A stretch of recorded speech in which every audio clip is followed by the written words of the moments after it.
jury is, we kind of take it for granted now in this country, but in the 1700s, the idea that we would bring people in from their everyday lives and have them sit in court and decide what the law is and how it applies to that sets of facts. It was remarkable. It was something revolutionary in the Revolutionary War. It just come out of it, because that's not the way it was done in other parts of the world before then. And while our system is not perfect, it is the best one going today. The best one conceived by man, I believe Thomas Jefferson once wrote, to hold the government to the principles of its Constitution. And I'm shorthanding that, paraphrasing, but I believe that. And I believe that juries get it right almost all the time. And that's the reason why we're here today. It's for you as a jury, collectively and individually, to do what is called the Latin version of it. It's veredictum, which is what we use for verdict, which essentially means veredictum, vera being the truth, dictum being to speak, is to speak the truth and say the truth. And that's the whole truth. That's not a part of it, that's not a slant, it's not a side, it's the whole truth. And today I just want to let you know that A.J. Scott is my client. He's here. Members of my office, Justice Lynn, Daniel Rice, Lori Manley, and Taylor Fields are here helping me this week. And you'll see them coming and going throughout the week. I just want to let you know who they were. Some of you, I mentioned during voir dire, or you mentioned even where you could serve on juries, others of you have not. And oftentimes it is asked, what is a jury's role? What do they do? And everybody, I think, for the most part, has either read or watched on television verdict. Everybody knows the verdict, right? And that's ultimately the byproduct, is the end result of what you do. But it's not what a jury does. And as I was preparing for this case, some things struck me. And you might wonder why I have a loaf of bread on my table. And I have always been a visual learner. From when I was a young child to this day, visual learner. And you might wonder, what does loaf of bread have to do with a case? And it made me think about 30 years ago, 28 years ago or so, I had a job for a time at Flowery Factory in Newark.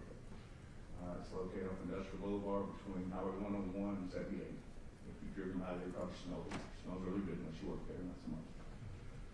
But I remember I had a job. And my job was, I ran a bagger.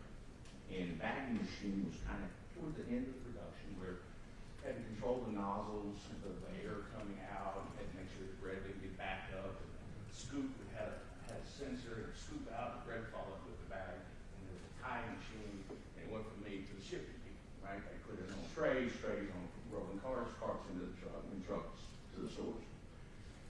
Well, I remember the first day I was there, I had very little training, but I did have a couple of days. It was kind of on the job training. There's a gentleman named Bill who I think still works there, actually. And I still see him from time to time around town. And Bill was there, and he was showing me how to run the machine and what to look for and troubleshoot if something happened. And as we're sitting there the first day, and then the second day, there was a guy. Didn't know who he was, he never introduced himself. He was a man, maybe a woman on the shelf, was a man on my shelf. He would come and literally just take a loaf of bread. Sometimes he'd take a loaf of bread before it went through the slicer, sometimes after, and he had like a tray, right? Like similar to what you see with a waiter, right? And he'd just walk away with it. And I was curious as to who this guy was. Well, then I also found out that the particular job that I had, you were paid hourly, but you're also paid production. So the more bread I got in bags, the more ties I got on, the more I got out, the more I got paid. Every 2 weeks you got a little bonus, right? If you met certain criteria and you went above. So I started wondering, who is this guy? Why is he taking bread off the line that I could get in the bag and pay? So I asked Bill one day, he said, that's Q. So I literally thought the man's name was Quillian or Q or something. I had no idea. But come to find out, he was actually quality control. And also, as I worked there a little bit longer that year, I figured out there was a small office in the back, probably a third of the size and a quarter of the size of this office. They had a laboratory. And this man would come and take the bread, and he'd weigh it. He would taste it. He would break it down chemically to see what was in it. If in fact what they put on the label was what was in it, how much salt, how much sugar, He would actually measure the slices. He had a little penny measure. He would put it on a digital scale. And the part I made about that is there are a lot of things that went into this. It is trying. And you're going to hear about a lot of them. And there's a lot that goes in to make a loaf of bread. It starts with the guys that unload the trucks, to the people that put it in the stores, the people that measure the ingredients, the people that mix the ingredients, that put it together. Some of them are hand twisted still to this day. And then it goes to the oven, it goes to the containers, it goes to the oven, the people control the ovens and how hot they are and how long they're in there. And then there's cooling, and then there's the slicing machine, people control that. There are a lot of parts that get before it gets in the bag, right? And there's a lot of parts of this case. So what I consider you as a jury is you're the quality control officer, person of the criminal justice system. What you're supposed to do as a jury is to check the quality of what's been given to you. And is it justice? And I use that analogy simply because it helps me explain to the jury kind of what you expect it to be. And so if you think about it, your job is to check the state's work, to check the people that were mixing it, the people that were baking it, the people that put it in the form. Did they actually give you what they said they give you? What's required by law? Does it match the ingredients? Does it match the specifications of this jury? They have to give you that. So if you look at the evidence going forward in that way, I think it may help you.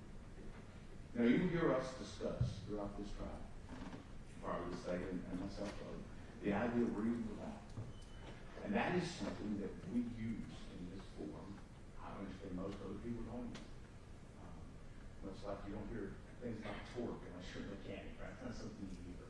It is sort of a byproduct of our profession. But what reasonable doubt is pretty simple. Reasonable doubt is a fair-minded, open member of the jury seeking the truth. And if it's a doubt for which you can give a reason, that is reasonable doubt. And I will tell you, throughout this entire trial, there will be reasonable doubt. From the beginning to the end. Now, there are some things that we agree on. And some of the descriptions and events we're going to agree on. We're not going to disagree on everything. But what I think the evidence is going to show you is around 11:30 or so on Saturday night, almost 10 years ago, September 26th, Dylan Wall was operating a Nissan Sentra, a 1.8 liter 2005 Nissan Sentra. And in that car, he had 3 other teenagers. I think it's going to be clear, and I think the state has already advised you, and I would agree with them, they had been at a party, whatever you want to call it, a gathering, a group of young people. And TJ Sylvie was the young man saying they're at his house, and his family owns quite a bit of property in that area. And she's right. You're going to hear a 911 call from an independent person who knew nothing about what was going on. You'll hear it, and you'll get to listen to it. And it'll talk about the direction that that vehicle was traveling, and the direction how it was traveling. I'm going to pay close attention to that. And they had left the party, and then they had come back to the park where they were coming back to the party. And what I think the evidence is going to show you is that Dylan Wall made a left-hand turn without yielding. If you're going to watch videos, if you're going to hear testimony, you're going to see that there is absolutely no yielding, that there was no turn signal whatsoever. You're going to see it. You're going to have a chance to evaluate that. You're also going to hear about the weather that night. It was wet. It was raining. It was so rainy that if you're going to have testimony, the airlift ambulance or helicopter couldn't be brought in because of the weather. It just wasn't conducive for them to fly or land. So you're going to hear those things. You're going to hear that Dylan Wall's vehicle was traveling somewhere between 22 and 23 miles an hour as he made a left-hand turn without yielding. You will hear that. And that will come up soon. There was, in fact, alcohol present, both in the car, in the road, and throughout the crash scene. And there's 2 different types of alcohol that are present. We do not dispute that Mr. Wall and Mr. Finken were taken by ambulance to the hospital. We don't dispute that. I will let you notice, and we believe the evidence will show you that Mr. Finken was combative on the scene and combative inside the ambulance. Evidence also, we believe, is that Mr. Wall will have actually vomited inside the back of the ambulance. I think you'll hear testimony in that. And I want you to pay close attention to that testimony and close attention to those details.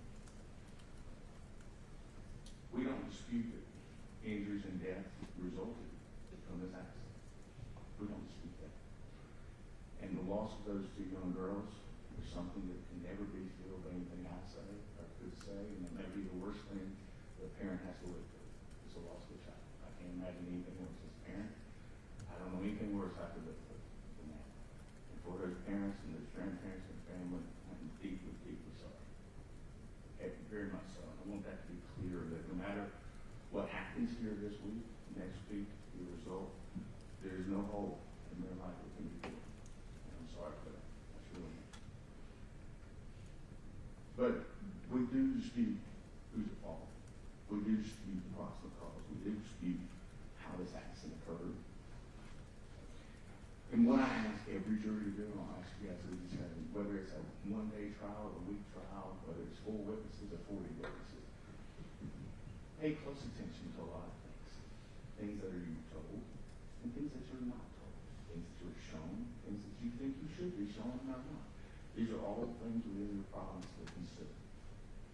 And I want to leave you with one thing here. Is, as I was preparing for this case, I looked up the term for accident.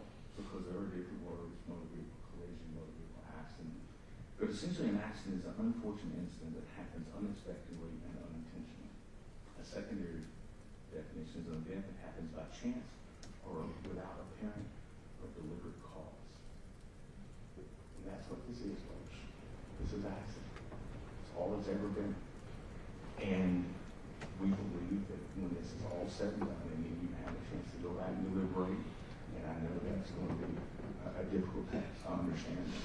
It always is. And again, I say thank you for that, for what you're going to do, what you have done, and what's going to be presented to you. Is when you go back, you're going to see reasonable doubt throughout the case. There's no reasonable doubt. And I think when we're done, whether it's one day next week, that you will find my clients not guilty. That the state does not carry the burden. And I'll close with this. The state always carries the burden. The state must answer all your questions, must dot all your I's, cross all of your T's if you have a question. My client has a duty to produce nothing. Present that. We will. But he has no duty to do so. None whatsoever, and that should not affect you. But you will hear from us. You will hear evidence from us. Evidence is in contradiction to what the state's going to present.